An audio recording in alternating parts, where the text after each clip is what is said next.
Ça fait longtemps qu'on ne s'est pas retrouvé autour du Coran et autour d'une séance de méditation.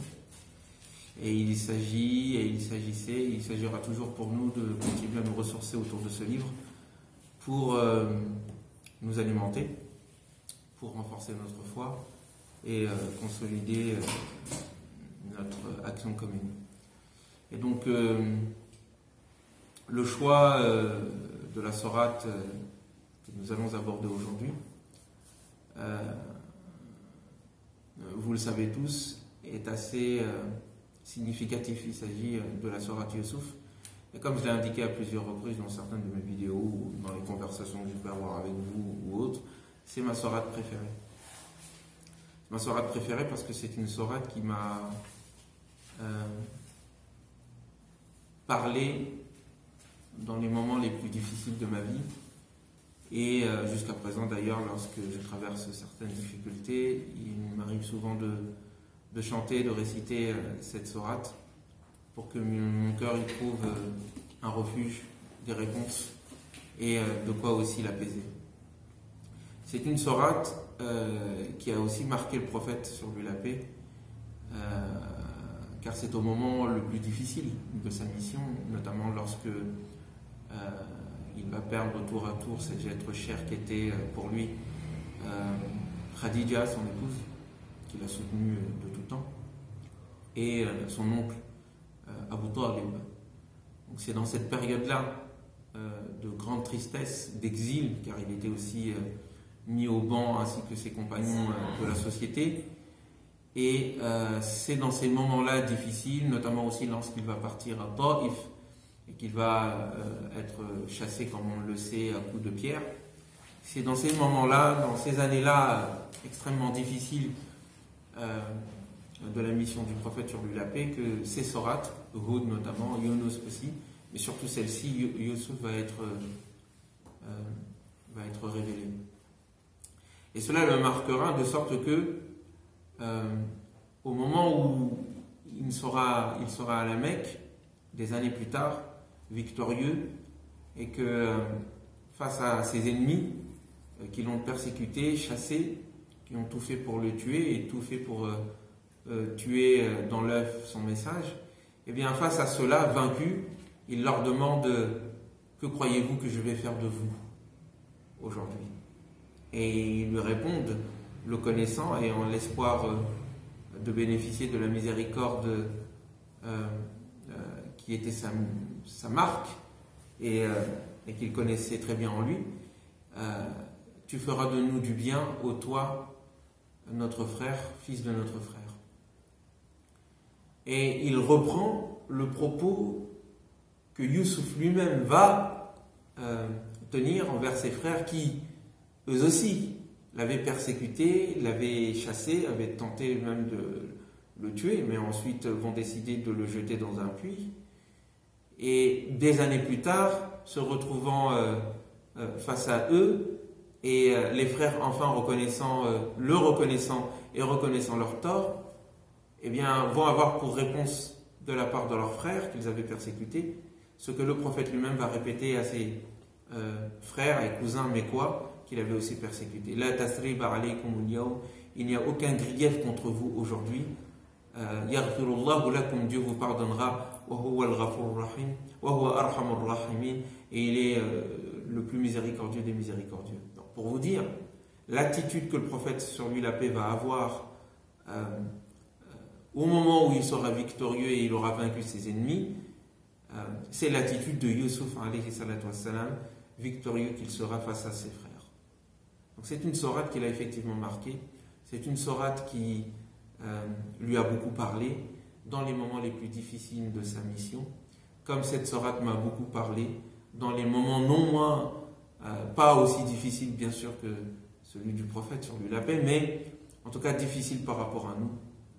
Et il n'est pas question pour nous de nous étaler sur notre vie personnelle, mais pour vous dire en tout cas que c'est une sourate qui m'a beaucoup parlé et qui continue à me parler, car c'est ma sourate, et j'espère qu'elle sera votre sourate, et que vous pourrez, si Dieu le veut, habiter cette sourate, en faire l'appliquer à votre vie et vivre cette sourate de sorte qu'elle vous parle à vous directement. La sourate commence ainsi. Bismillahirrahmanirrahim. Alif Lam Ra. Tilka ayatul kitabil mubin. Inna anzalnahu Qur'anan arabiyyan la'allakum ta'aqilun. Nahnu naqussu alayka ahsanal qasas bima awhayna ilayka hadhal Qur'an wa in kunta min qablihi laminal ghafilin.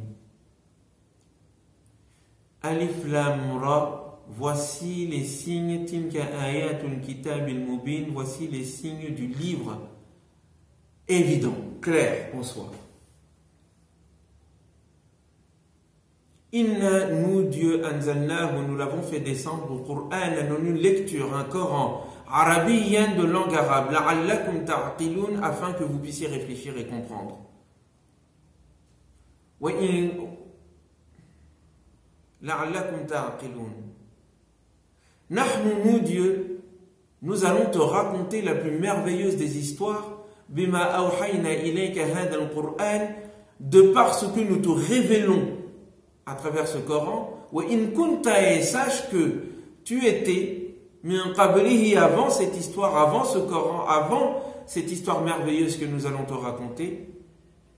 La min al-ghafilin, tu faisais toi, ô Muhammad, tu faisais toi, ô toi qui es en train d'écouter cette sourate, tu faisais partie des gens inconscients. Idh qala, rappelle-toi, Youssouf, lorsque Youssouf dit à son père, Ya abati, idh qala Youssouf li abihi, oh mon très cher papa, inni ra'aytu ahada ashara kawkaba, je viens de voir 11 étoiles, wash-shamsa wal-qamara, ainsi que la lune, ainsi que le soleil et la lune, ra'aytuhum li sajidin, je les ai vus se prosterner devant moi. Qala ya bunayya, il dit à son fils, la taqsus ru'yaka, mon très cher enfant, ya bunayya, mon très cher enfant, ne raconte point ton histoire, ton rêve, ru'yaka ala ikhwatika, ne raconte point ta vision à tes frères. Inna shaytana lil insani aduwwun mubin, car fayakidu laka kayda, sinon ils te feront du mal et ils comploteront contre toi. Inna shaytana, car le diable est pour l'être humain un ennemi évident. Wa kadhalika yajtabika rabbuka, ainsi ton Seigneur te choisira et il te comblera de ses bienfaits, comme il le fit auparavant à tes pères, Ibrahim et Ishaq, Abraham et Ishaq. Car ton Seigneur est savant et plein de sagesse. Voilà comment commence l'histoire. Voilà comment commence la sourate. Elle se présente. Elle présente le contenu du livre, puis ensuite elle raconte l'histoire. Et il s'agit d'en tirer des leçons. Il ne s'agira pas pour nous de courir. Il s'agira plutôt d'aller lentement dans la dégustation, dans la méditation de cette sourate, afin d'en tirer les leçons qui nous correspondent. Les leçons qui nous correspondent, et non pas toutes les leçons qui peuvent en être tirées. Car le Coran est infini, nous ne pouvons en prendre et en voir que ce que nous pouvons supporter et prendre. Et donc la sourate, elle est intéressante à plus d'un titre déjà, parce qu'elle commence par présenter le Coran. Ce sont les signes Aya, Al-Kitab du livre, Mubin, qui est clair. Pour le Coran, il est clair.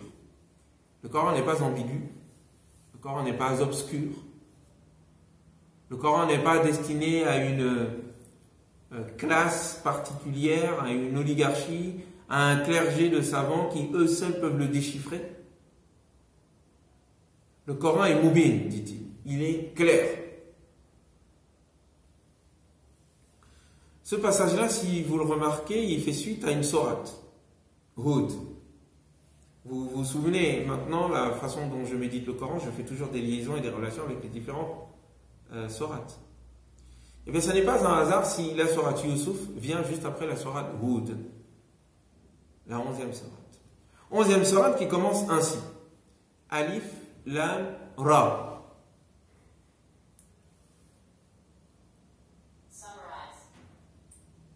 Alif Lam Ra, tilka ayatul kitab al-hakim. Non, ça c'est la sourate Yunus avant. Mais la sourate Hud, Alif Lam Ra, kitabun, un livre.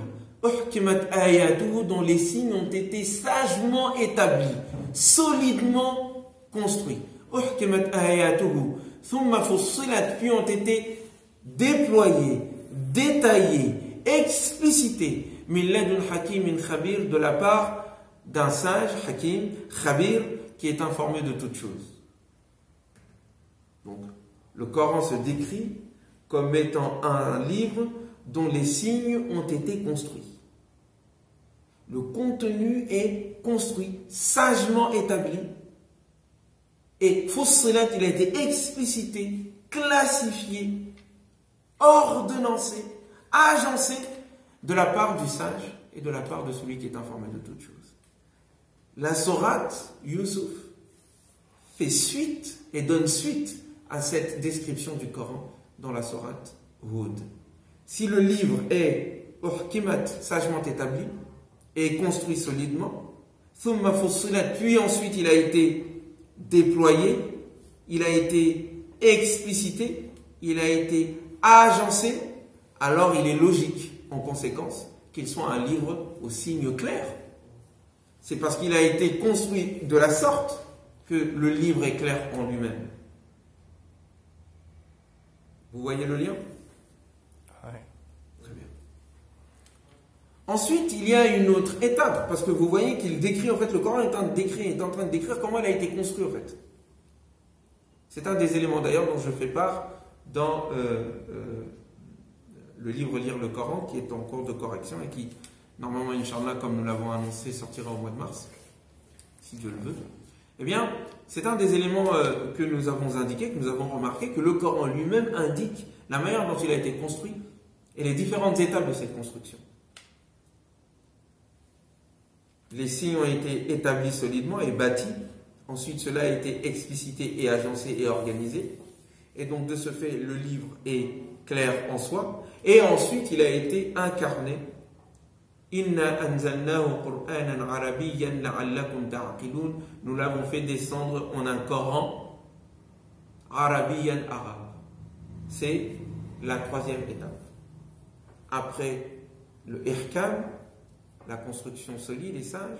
Après le tafsil, son agencement et son explicitation. Eh bien, il y a son incarnation, sa mise à disposition à l'entendement humain en une lecture de langue arabe. Pour quelle raison? La'allakum ta'qilun, afin que vous puissiez réfléchir. La'allakum ta'qilun, afin que vous puissiez le comprendre. Pour quelle raison? Alors, quelqu'un pourrait me dire, mais la langue arabe, pourquoi? C'est une question qui se pose. C'est un autre élément que nous avons indiqué dans diverses conférences et dans divers écrits qui vont être, Inch'Allah, publiés, notamment à travers Lire le Coran. Eh bien, ça n'est pas en raison du caractère exceptionnel de la langue. Je ne suis pas d'accord avec cette thèse. Ça n'est pas, le caractère miraculeux du Coran ne tient pas de sa langue. Il tient de l'auteur, c'est-à-dire Dieu. Alors Dieu ne parle pas la langue arabe, ne parle pas une langue particulière arabe qui lui est propre. Sinon l'univers entier parlerait arabe aussi à ce moment-là. Non, ça n'est pas le cas.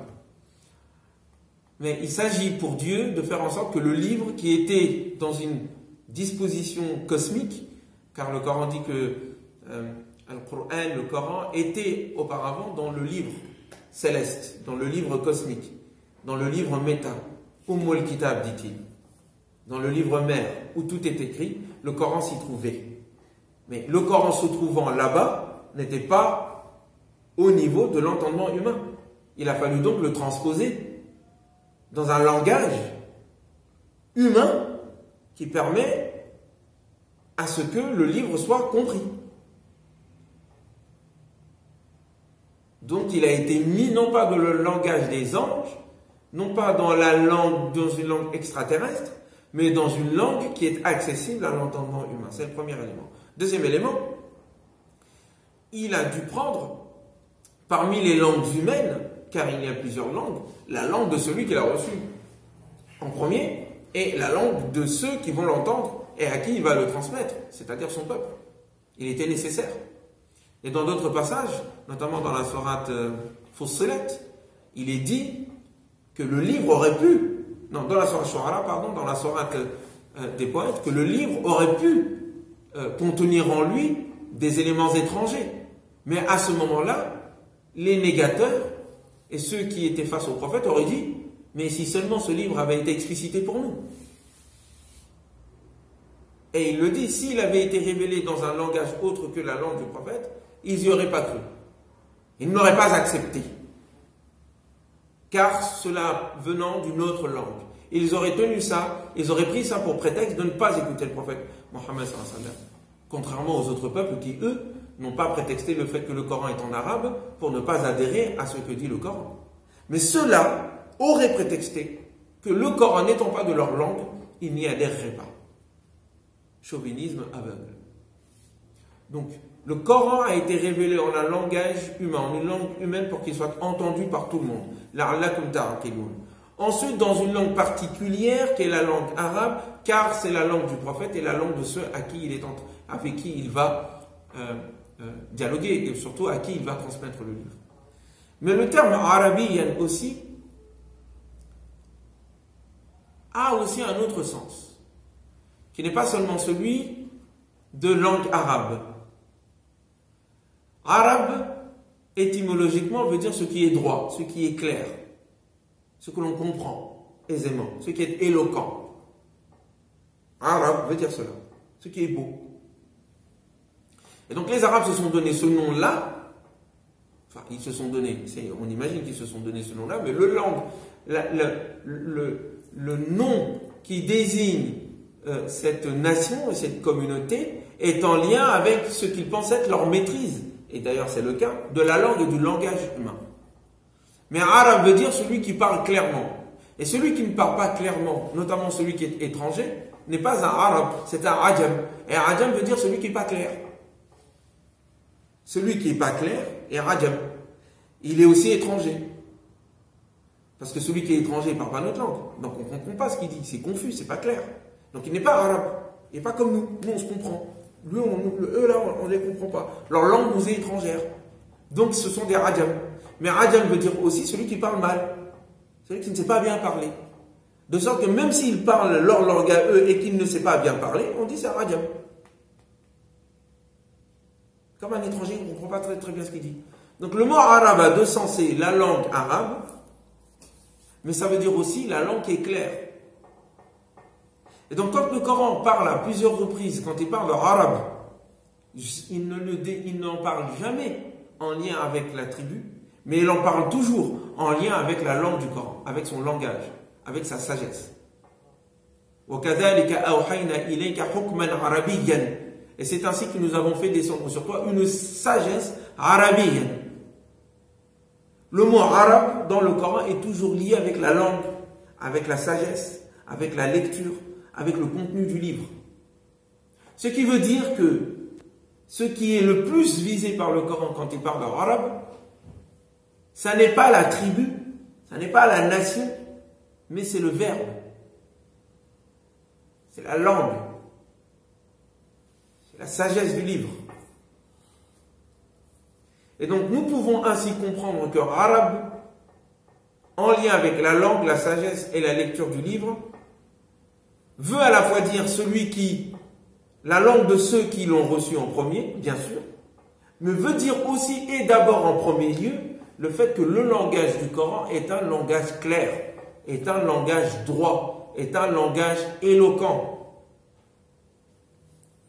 Et que la manière dont il utilise cette langue, mais au-delà, la manière dont il utilise le langage humain est sans commune mesure.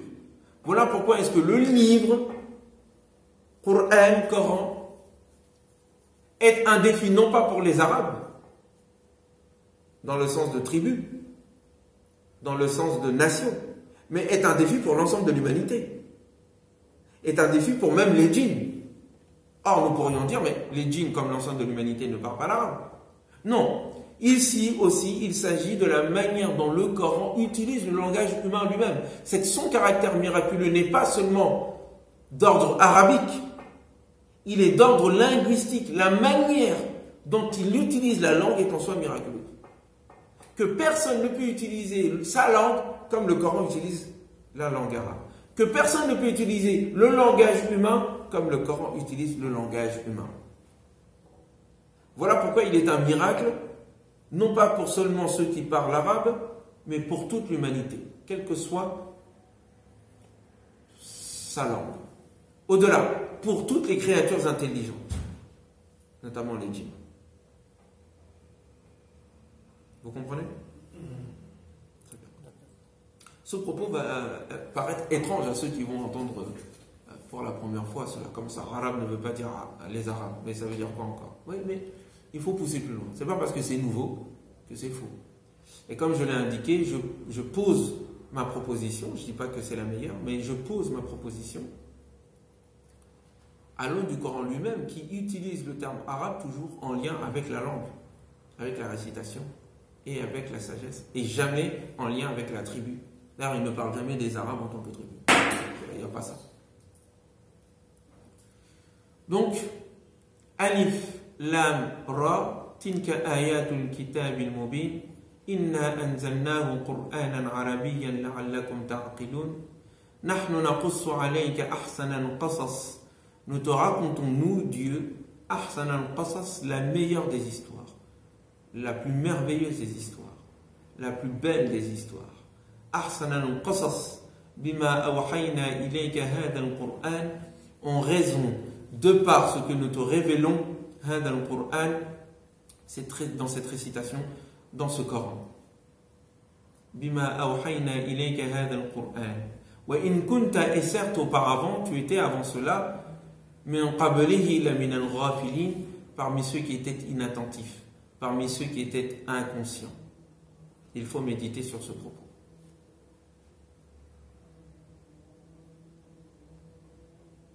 Au tout début, quand j'avais commencé à comprendre la langue arabe, donc la langue qui est utilisée dans ce passage, je pensais qu'il voulait dire « Nous te racontons les plus belles des histoires », de façon générale, que le Coran raconte les plus belles des histoires. Et puis après, au fur et à mesure, je me suis rendu compte que non, c'est pas ça qu'il dit. Il parle de l'histoire de Youssouf, il est en train d'annoncer l'histoire de Youssouf, en parlant comme étant la plus significative des histoires du Coran. Que dans ce livre-là, il y a des éléments qui, ô toi Mohammed, sur toi la paix, tu étais avant la connaissance de ces éléments primordiaux et fondamentaux dans cette sourate, tu faisais partie, et si tu l'oublies, tu ferais partie de ceux qui sont inconscients.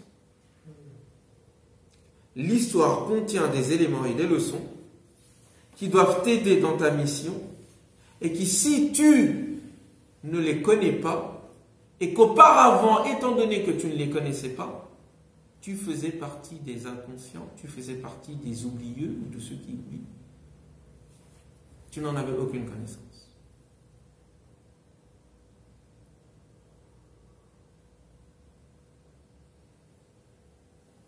Donc cette sourate est une sacrée sourate.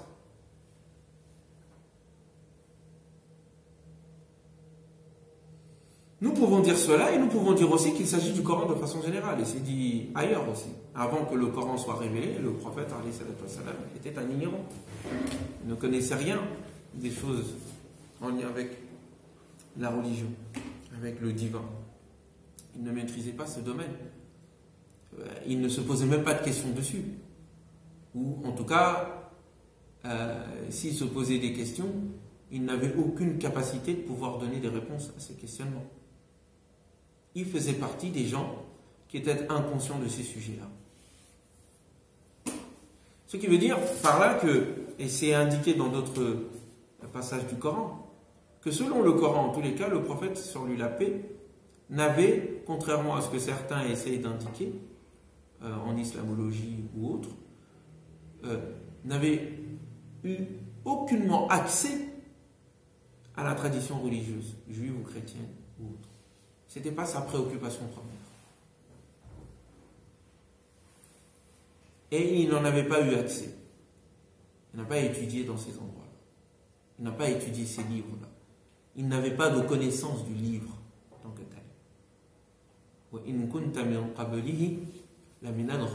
Avant ce livre, il n'y a rien qui pouvait indiquer qu'un jour tu allais avoir ce destin et que tu allais parler de Dieu et que tu allais même fonder une nouvelle religion, ou en tout cas refonder la religion primordiale en lui donnant sa version universelle et cosmique et dernière. Non. Et sur ce sujet-là, il y a unanimité de tous les passages du Coran dans ce sens-là. C'est un premier élément. Deuxième élément, il y a unanimité, en tout cas de la part des sources que nous avons à notre disposition, qui concernent et qui retracent et qui dessinent la vie du prophète Mohammed sur lui la paix. Il n'y a rien qui indique effectivement le fait qu'il avait une connaissance quelconque avant la révélation du Coran concernant la religion et concernant les choses en lien avec le divin. Il n'avait pas de connaissance particulière et profonde. Donc, de compréhension. Tu étais du nombre des ignorants et des inconscients avant cette sourate et les secrets qu'elle va te révéler. Et où tu étais du nombre des inconscients avant la venue même du Coran. Les deux explications, les deux compréhensions sont possibles et l'une entre dans l'autre. Mais ça s'applique aussi à nous. Ça s'applique à nous qui ne nous rendons pas compte. Comment est-ce qu'on arrive à être nous-mêmes inconscients? Alors que nous, on connaît le Coran. Au moment où ces propos sont donnés au prophète Mohammed sallallahu alayhi wa sallam, c'est à des moments où il commençait à apprendre. Les révélations venaient les unes après les autres. Alors que nous sommes en situation de connaissance de la religion. Nous avons déjà lu le Coran, nous l'avons médité à plusieurs reprises. Alors comment est-ce que nous pouvons être du nombre des inconscients, alors que nous avons la religion complète et accomplie devant nous, selon vous?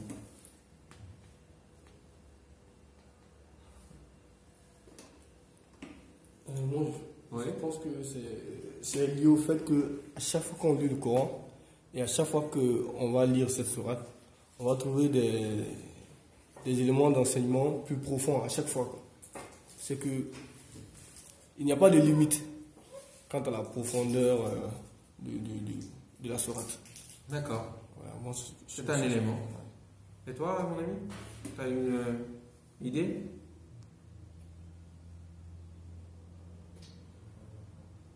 Non.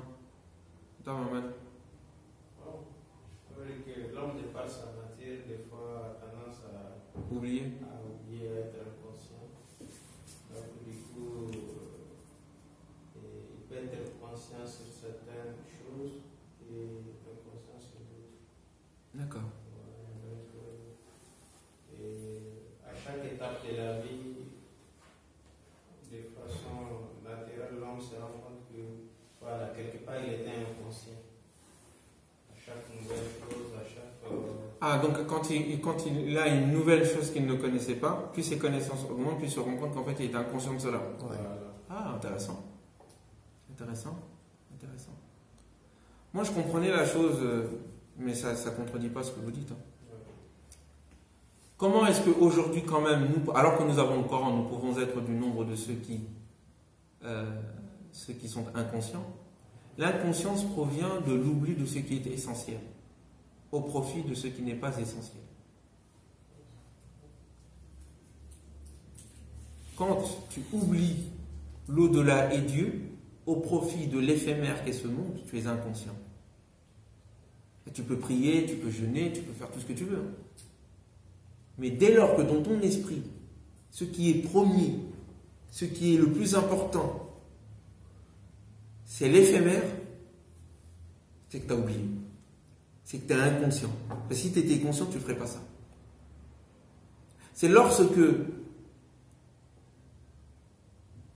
alors que tu connais le Coran, alors que tu dis croire en Dieu, que toute ton attitude ressemble à s'y méprendre avec le comportement et le mode de vie de celui qui n'a pas cette foi en Dieu, tu es inconscient.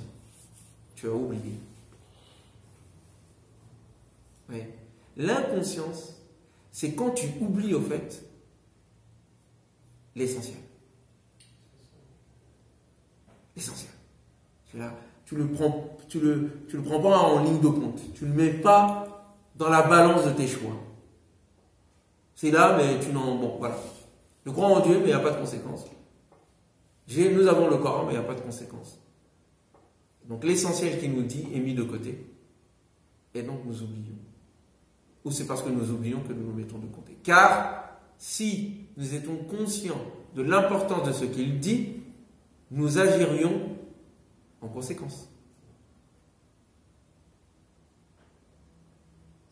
Vous comprenez? C'est ça. Al-Ghafla, c'est aussi ça, pour nous en tous les cas. Quand tu oublies Dieu, quand tu oublies les prophètes, quand tu oublies l'enseignement, que tu oublies en fait l'essentiel, c'est qu'il te parle de ta mort, il te parle de ce qui va venir après, il te parle du sens de ta vie, de ce pourquoi tu es là. Et que, après avoir reçu cette information, tu agis comme quand, ou comme si cette nouvelle ne t'était pas parvenue, tu as oublié. Tu es rapide, tu es débranché, tu es inconscient.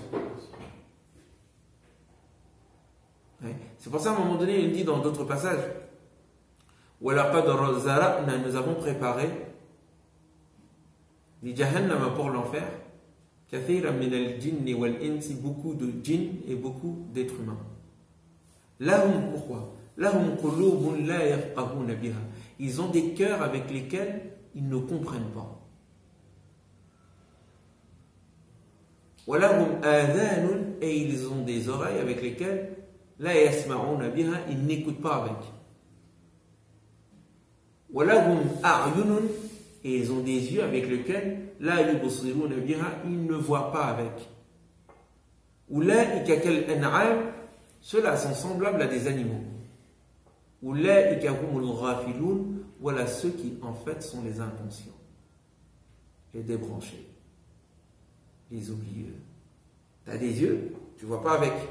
Tu as des oreilles, tu n'entends pas avec. Tu as un cœur, tu comprends pas avec. Tu es donc comme un animal, ou pire. Non. Tu es du nombre des inconscients.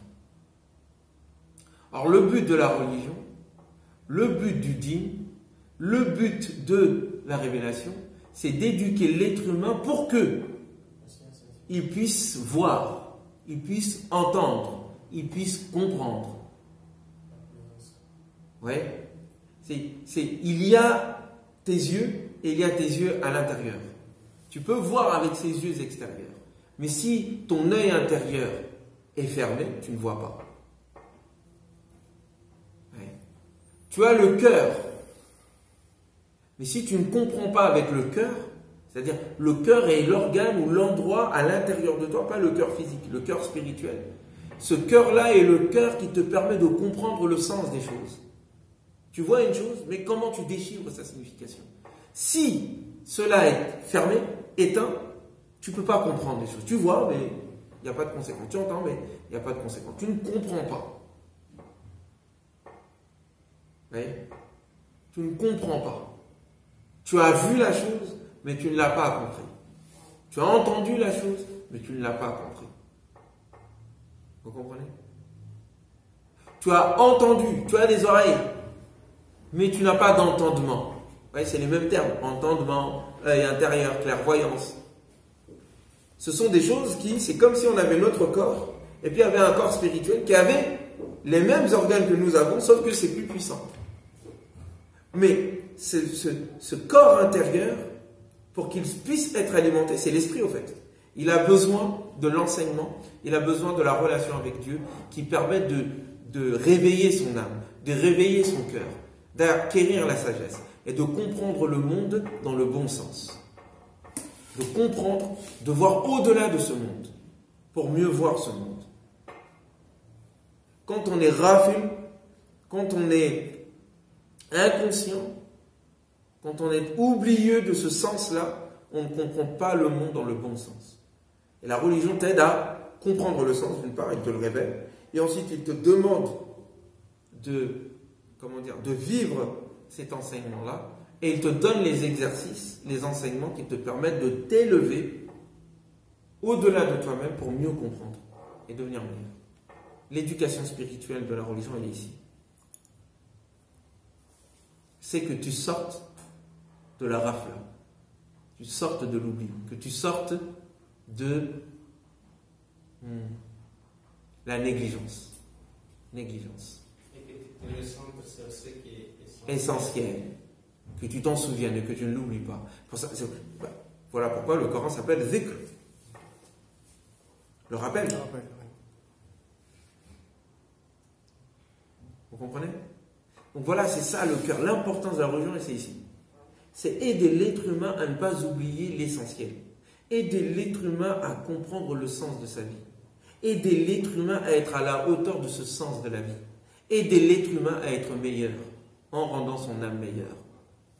Et en faisant de lui le meilleur de lui-même. Si la religion ne fait pas de nous le meilleur de nous-mêmes, alors ça veut dire que ce que nous appelons la religion n'est pas la religion. Ou ça n'est pas l'essentiel de la religion. Ou la religion en tant que telle n'est pas là. C'est une autre forme de religiosité, du formalisme. On a l'apparence, mais on n'a pas le fond. Or, la religion, c'est d'abord et avant tout le fond. Et l'apparence n'est là que pour servir le fond. Vous comprenez? Et il dit au prophète donc, Mohammed sallallahu alayhi wa sallam, avant le Coran, tu étais de ceux qui étaient négligents. Ce qui veut dire qu'après que le Coran soit venu, ça a eu pour impact, ça a eu comme impact sur le prophète Mohammed sallallahu alayhi wa sallam de le sortir du nombre des négligents, du nombre des oublieux, du nombre de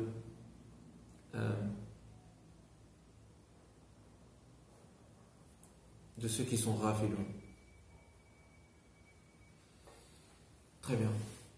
L'histoire va commencer donc. Nous sommes tout oui. Elle commence par un rêve.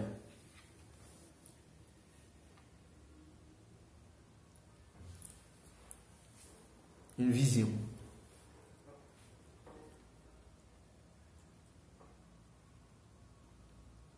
Je trouve que c'est une belle façon de commencer quelque chose. Vous voyez, par exemple, nous qui sommes ici, moi qui vous parle en tous les cas, et je pense que c'est la même chose pour vous, nous avons tous un rêve.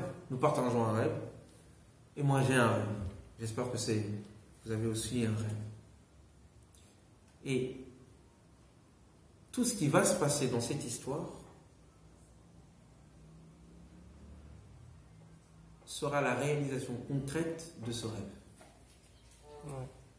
Malgré les péripéties, malgré les situations invraisemblables, où tout dans l'histoire nous montre que ce rêve-là ne va pas se réaliser, et pourtant, c'est à travers ces obstacles-là que le rêve va se réaliser.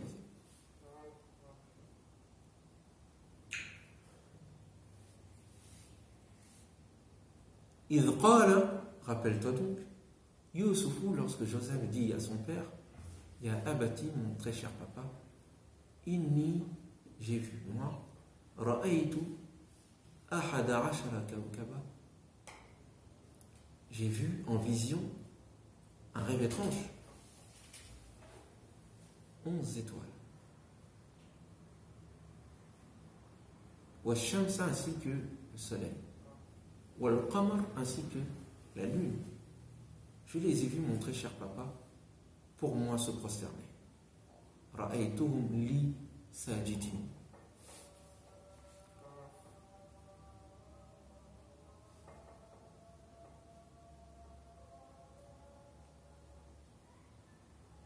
Le père comprend immédiatement la signification de ce rêve. Nous aussi, nous pouvons plus ou moins le deviner. Ouais. Si nous connaissons bien sûr l'histoire. Il a 11 frères. Ouais. Et il a sa mère et son père. Mais cela ne sera pas dévoilé tout de suite. Car son dévoilement se fera dans sa concrétisation. C'est la concrétisation d'une chose qui montre le sens et la réalité d'une chose. L'interprétation d'un rêve, c'est sa réalisation et sa réalité. Mais nous allons y revenir. Donc il y a le rêve, il y a la vision, et il y a nos rêves, et il y a nos visions. Et toute notre vie consistera, nous l'espérons, à ce que nous puissions réaliser notre vie et notre rêve de nous-mêmes. soit ce que nous avons rêvé nous-mêmes dans nos rêves, ou soit ce que nous rêvons dans le sens « je rêve de ceci ». Et donc la question qui se pose, et que je vous pose et que je nous pose, c'est quels sont nos rêves? Quels sont vos rêves? Quel est ton rêve? Quel est ton rêve? Quel est le rêve que tu fais? Quelle est la vision que tu veux réaliser? Qu'est-ce que tu veux faire? Les rêves que tu fais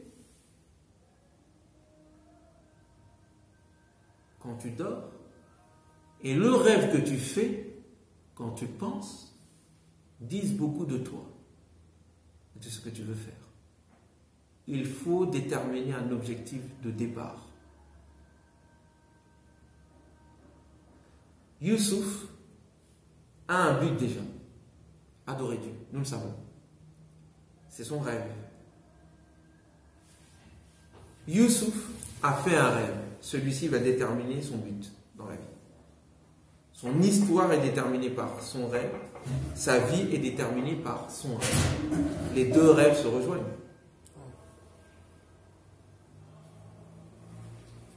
Ouais. Et donc, il y a le rêve et il y a le rêve. Et il est important que chacun d'entre vous et chacun d'entre nous ait ses rêves. Quel est le but de ta vie? Quel est le commencement que tu donnes à ta vie? Et qu'est-ce que tu fais en conséquence? En sachant que le Dieu qui est avec Youssouf, sur lui la paix, est le même Dieu qui est avec toi. Sur toi aussi la paix. Il n'y a pas de raison que ce soit que les prophètes qui aient quand même la paix. C'est pour ça qu'on se dit Assalamu alaikum. Vous saisissez? Moi, c'est la leçon que je tire de ça. Cette sourate, elle m'a beaucoup interpellé. Je vais un peu dévoiler une petite partie de ma vie. Mais pas trop quand même. Faut pas exagérer. On va pas faire le youtubeur. mais moi, cette sourate, je la connaissais déjà. Bon, quand j'étais plus jeune, l'histoire m'avait été racontée, notamment quand j'étais au Sénégal, quand j'étudiais là-bas, entre mes 12 et 15 ans. Donc, c'était une histoire qui m'avait déjà interpellé.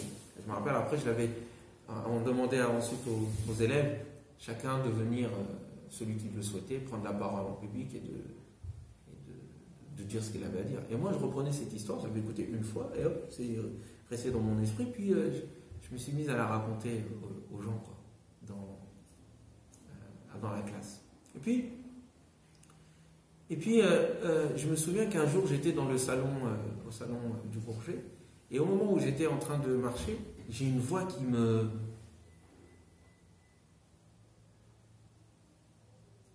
m'interpelle le cœur. Une voix magnifique, la récitation sur le Youssouf, par un jeune récitateur à l'époque, qui s'appelait Mohamed Al-Barrak. Je suis tombé, mais littéralement amoureux de cette sourate grâce à cette voix. Elle m'a chamboulé. Je me suis arrêté net. J'ai commencé à chercher la voix. À l'époque, c'était des cassettes. Et je suis parti mettre la cassette. Et je lis. Bon, je ne sais pas si on peut dire ça pour une sourate. J'allais dire, j'ai tué le son. Mais non. Je l'ai écouté. À force de l'écouter, je l'ai prise par cœur. Je la chantais, quoi. Les gens me voyaient dehors en train de chanter ça, ils me prenaient pour un fou. C'était devenu ma sourate. En plus, quand j'en connaissais la signification, ça me touchait, mais d'une manière... Ah là là là là là là, mon Dieu. Mon Dieu. Et puis, ça, je l'avais apprise par cœur. Et j'arrivais à... La sourate me faisait souvenir les moments difficiles que j'avais eus avant. Mais j'étais tout petit à l'époque, surtout quand j'étais au Sénégal, où, bon, il m'arrivait des choses un peu difficiles. Mais ensuite, au moment où je dois partir en Égypte, il m'arrive un incident extraordinaire qui va me changer, me transformer complètement. On passe à autre chose. Une épreuve. L'épreuve était telle que j'en suis tombé par terre, évanoui. Mais je ne vais pas dire pourquoi, c'est pas le lieu, et j'ai pas envie de rentrer dans cette partie intime de ma vie. Et donc, quand je pars en Égypte, je reste des mois là-bas, et cette sourate c'est elle qui va m'accompagner, parce que la douleur que je ressens était une douleur telle que j'avais l'impression que on avait pris mon cœur et qu'on avait pris des lames et qu'on avait coupé, et qu'ensuite on avait pris du piment et du sel et qu'on l'avait écrasé sur mon cœur. Et cette douleur était atroce. Chaque seconde qui passait, chaque respiration était un calvaire. Vous ne pouvez pas savoir à quel point. Et c'est dans ces moments-là que cette sourate-là, je l'ai encore plus comprise et qu'elle est devenue ma sourate. Ma sourate, je la récitais tout le temps. Et c'est comme si en fait Dieu me parlait à travers cette sourate-là. Et je me souviens que j'avais fait un certain nombre de rêves qui ont fini par se réaliser. Je vous en parlerai peut-être un jour quand la caméra sera plus là. Et donc je vivais vraiment cette sourate comme si c'était moi en fait. Comme si c'était moi. Et ce sont des moments vraiment très intenses où chaque passage du Coran me parlait comme si c'était sur moi que ça descendait. Comme si la douleur du cœur recherchait la source qu'il finissait par trouver, la source de son apaisement dans le Coran. Et je me souviens, dans ces moments-là, je finissais le Coran à peu près toutes les 2 semaines. Je le lisais tout le temps. C'était très, très, très, très, très intense. Et je crois que il y aura d'autres durs moments que je vivrai, mais le moment le plus difficile où vraiment j'étais au bord presque de la mort, c'était terrible. Eh bien, paradoxalement, ce sont ces moments-là qui sont les plus beaux de ma vie. Étrange. Ces moments de souffrance intense, je n'avais jamais vu avant. Je ne connaissais même pas, je ne pouvais même pas imaginer que ça pouvait exister et qu'on pouvait souffrir pour ce genre de raisons. Eh bien, c'est dans ces moments-là que j'étais, je crois, de toute ma vie en tout cas, le plus proche de Dieu. À un moment, je me suis dit, si je meurs maintenant, ça va être au paradis, c'est obligé. Il n'y avait que ça. Il n'y avait même pas de place au péché, à des pensées bizarres à droite à gauche. Il n'y avait que ça. Et donc, mon amour intense pour le Coran existait déjà bien avant. Avant cela, déjà, j'aimais écouter le Coran. Mais là, ça a été une étape supplémentaire. Je suis passé à une autre étape. Et cette sourate m'y a aidé. Cette sourate m'y a aidé.